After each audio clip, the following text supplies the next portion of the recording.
Bonjour et bienvenue sur ma chaîne YouTube. Si vous n'êtes pas abonné, n'oubliez pas de vous abonner et merci d'avance. Dans cette vidéo, on a une comparaison entre les constantes et les variables en prologue. Donc, pour les constantes, il commence par une minuscule ou entre apostrophe ou entier ou flottant. Donc, les constantes peuvent être des nombres, par exemple 12, 3, 4, etc. ou des atomes, c'est-à-dire des chaînes de caractères commençant par une minuscule ou des chaînes de caractères entre apostrophes ou les listes vides. Par contre, pour les variables, ce sont des chaînes de caractères commençant par une majuscule ou ce sont des chaînes de caractères commençant par un tiret bas. Pour les constantes, ils servent à dénoter des objets, des éléments, des valeurs ou des phénomènes spécifiques. Par contre, les variables servent à dénoter une catégorie d'objets. Pour les variables, ils sont utilisés dans un fait ou bien une règle. Ils sont universellement quantifiés en prologue avec le quantificateur quel que soit ou pour toutes. Prenons l'exemple de l'exercice qu'on a travaillé dans la vidéo précédente. Donc, ils sont utilisés massivement dans les règles afin de généraliser.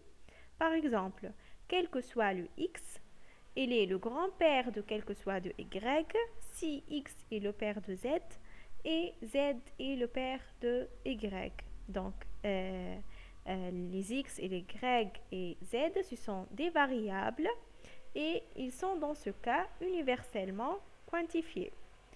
Ainsi, ils peuvent être aussi utilisés dans les faits. Par exemple, on a la phrase suivante. Superman est plus fort que tout le monde se traduit en prologue en quel que soit le x, Superman est plus fort que cet x. Alors, les variables qui sont utilisées dans une règle ou bien un fait sont universellement quantifiées par prologue avec le quantificateur universel. Par contre, les variables qui sont utilisées dans une requête, elles sont existentiellement quantifiées par prologue avec le quantificateur existentiel. Signifie existe-t-il cette variable qui vérifie telle condition. Donc, comme on a vu dans la vidéo précédente, dans le pratique, donc, par exemple, si on envoie cette requête, x grand-père de Ahmed, ça signifie, existe-t-il un x qui est le grand-père de Ahmed? C'est ça, donc, la variable x, ici, est existentiellement quantifiée. Donc, merci de votre attention. Si vous avez aimé le travail, n'oubliez pas de vous abonner et de m'encourager par votre j'aime et votre commentaire. Merci.